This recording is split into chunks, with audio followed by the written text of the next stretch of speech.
Somebody I've worked with over the years. He's a strong trade unionist.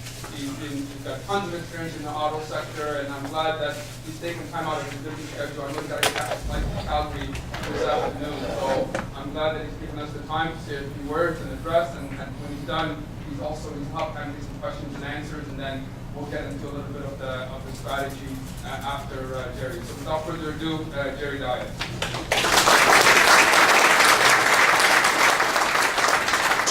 I'm going to be here. It's important. And it'll be a hell of a celebration the day that you're all uniform members. Let me talk a little bit about Unifor. Unifor is an organization that has over 300,000 members. We represent 1% of everybody in Canada. So think about it. 1% of all Canadians belong to Unifor. And here's what Unifor is about. Unifor is not only about collective bargaining, and we're going to talk about collective bargaining, and we're going to talk about what we did at Cami and what that should mean to you in this room. But it really is about talking about protecting our turf. And I'm talking about the middle class that we have here in Canada. There's nothing better when I see kids come to these types of meetings, because let's be candid. If we don't have the debate, and we don't start to instill change, and we let things continue to evolve the way they have in Canada, the opportunities for kids are going to be worse. I see a young child in it, but let me even take it a step farther. My great-grandparents left a better opportunity for my grandparents. My grandparents left better opportunities for my parents. My parents left better opportunities for me. Am I leaving better opportunities for my kids? And so we got to be honest with each other. We got to think about it, because it's not only about us sitting here; it's about our kids. And so now I'm 54. My kids are in their 20s. So now I see a child who's 2, 3, 4 years old, where their opportunities can be. So here's what I want to talk to you about, and then I want to talk specifically about your workplaces. There is a heck of a push going on to eliminate the middle class, and there's not a lot of support for our jobs. We've lost 700,000 manufacturing jobs in the last 5, 6 years. And it's not because of by accident. A lot of it is by design. A lot of it is about a real strategic shift in this country to a manufacturing sector, to a hospitality retail sector. It really is a real push to take away a lot of the voice that pushes government. So what happens when you start to lose 700,000 manufacturing jobs? It's not only the blue-collar jobs, it's the white-collar jobs. So I want to think about it. I want to talk about my kids who are in their 20s. They did everything right. They went to college, they went to university, they got their degrees, they got their diplomas. Now what are they doing? Part-time jobs, precarious jobs, contract jobs. That's what kids are doing today. Last month, if you paid attention, last month they announced, I think, about 60,000 jobs created. Out of those jobs, 70% of them were part-time jobs. And you know who got them? People 55 and over. So now we're in the summer, right? June, July, August, where the kids are out of school. They should be getting a job to get themselves through the summer, and then go back to school. And who got the majority of the jobs? People 55 and over. Why? Because their plants closed. The government moved the pensions from 65 to 67 instead of bringing them lower to create more opportunities for kids. So candidly, our economy is upside down. The priorities are upside down. We've got to talk about how we turn it right side up. So we really do need to have the debate. So I'm watching what's going on, because, and I want you to think about it. I want you to pay attention. Right now is the PC convention in London. And so what did Hudak talk about yesterday, and we'll be talking about it today, is that the problem with the world is unions. So I read that a child had a hangnail in Nova Scotia. That would be my fault. John has a blemish on his backside. That's also my fault. So we can start to walk through, because as long as there is a diversion, then we won't really have a discussion about what's important. You won't discuss about what the real issues are that affect us. This week was pretty important, because there was a huge announcement at Ford of $850 million. So question number one, you got to put in the back of your mind, where did the $850 million come from? Number one, $700 million of it came at the bargaining table last September, when we bargained a pattern agreement with Ford. Because all of the auto industry, including your company, they'll have options. They have all kinds of options. So what do? We went to the bargaining table and we said to Ford, okay, we are now going to bargain our future. So the $700 million that we bargained from Ford will bring in additional jobs as well. But that is about a 10, 12-year commitment. The $150 million that came through the two levels of government, you might think that's a lot.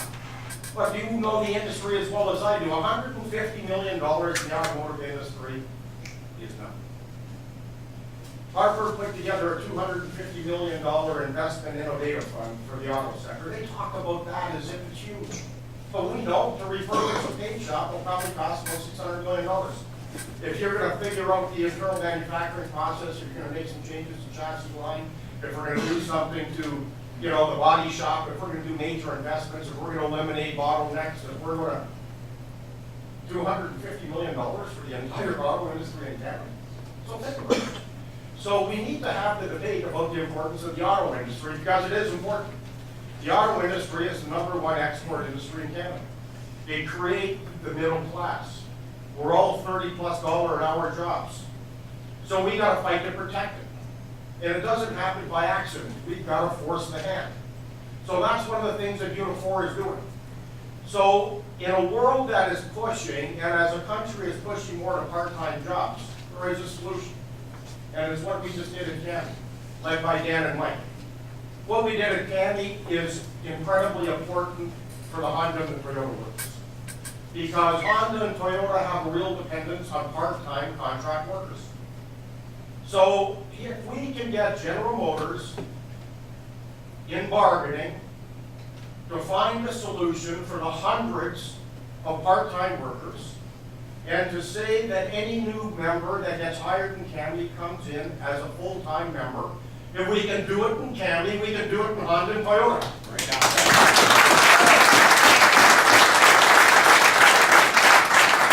So we need to talk about it, because you will find that now that we have accomplished this in Canby, my guess is Honda and Toyota won't be as comfortable as they have in the past as it related to following the pattern. Honda doesn't make as much as the big three and doesn't make as much, I believe, as they do in Toyota. I think it's about a 3-hour difference.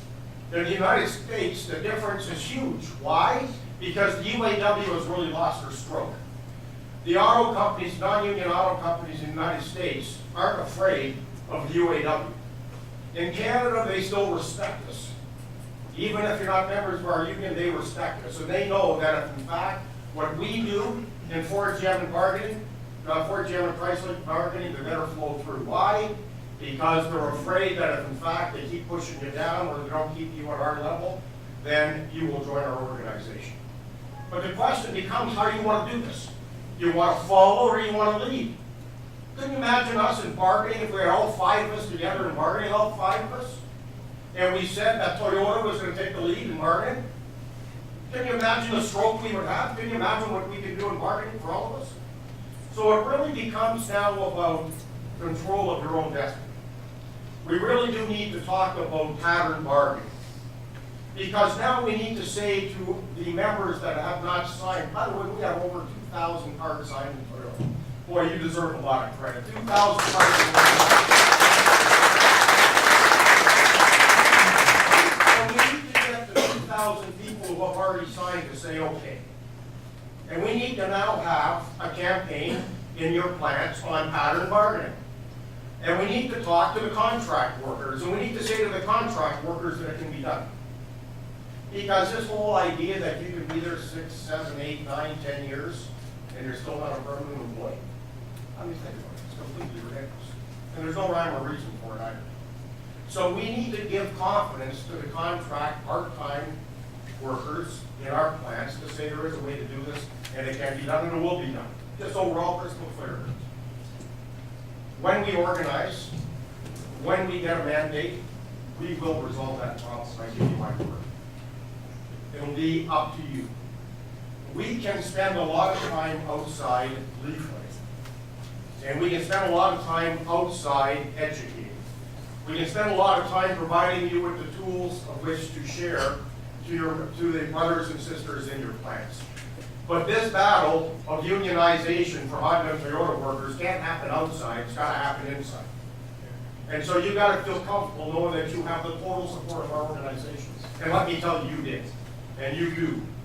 Because what we've done now with Unifor is there is a larger priority to organizing than ever has been in the history of our organization.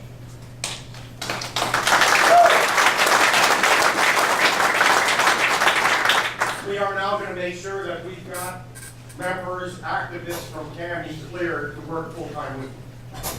We're going to spend $10+ million a year in organizing.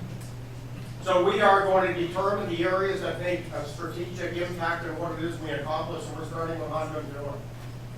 So people need to know that we are here for the long term. People need to know that we're with you all the way. We will get justice. And the way we get justice is when we stick together and we lead. Now we're going to spend a lot of time talking about the issues that are important, but you've got to bring the message into the plan. We've got to react quickly when Toyota and Honda do things that negatively impact the people within those operations. But more than ever now, we need to draw on the successes of Canada. GM has just invested $250 million, and the reality is they announced $250 million, but it'll likely be a lot more than that. You know how much money our government's put into the investment in Ingersoll? Zero. So understand, as comfortable as we feel here today, there's states in the United States that are offering $1 billion to set up shop. There will be a time when your paint shops get old, and it's going to cost $500, $600, $700 million. And you've got to be prepared to determine or to have the debate about what happens when we're in those types of situations. Because Toyota and Hondas, like the other players, will start to say to the workers, if we're going to expect and we are going to invest that type of money, what are you going to give? So it really is about how we move forward as a collective. So you have some decisions to make, and we need to talk about it, and I know you are. 2,000 cars is huge. Now some of you might say, Jesus, that doesn't seem like a lot. 2,000 cars in 1 year is huge. Huge. And you should be proud of yourselves as we are. So we've got a lot of work to do here. We've got a ton of work to do here. Because it's not just about what we accomplish here, but it's about the debate and the role you want to play in the greater community. Now think about this. And I watched with my glasses right away. Because Hudak in today's paper said, you know what's wrong with unions? Just look at what happened to Detroit. Let's talk about what happened in Detroit. Detroit collapsed because General Motors and Chrysler and a lot of the manufacturing sector collapsed. Why did it collapse? Because the banking sector collapsed. When Lehman Brothers collapsed, people lost their houses. Why? Because the system was designed that I'm going to lend you $200,000 to buy a house, I'm going to lend you $250,000 to buy a house, and they didn't even care what type of job you had. Why? Because at that time real estate prices were going up 6% a year. So even if you lost your house in 3 or 4 years, the house would have gone up 40%, they would have taken it back, sold it, and made a profit. So then when the banks collapsed, houses went from $200,000 to $150,000 to $120,000. And then when it came time for me to renew my mortgage, and I had to take out a $200,000 mortgage because I didn't pay off any of the principal. I said, why in the heck am I going to take out a $200,000 mortgage on a house that's worth $120,000? And they walked away. So when people are walking away from their houses, they're not buying houses, they're not buying cars. And when you go from an industry of 18 million cars in a year down to 8 million, guess what happens? Carnage. So you can't get fooled by the rhetoric. Because there's a real attack now on the RAND formula, which is mandatory dues checkoff. There is a real push right now to hammer unions. And that's one of the reasons that Unifor is here, because we're not going to let it happen. But I want you to think, and here's what you need to talk about in your workplaces. The right to work state.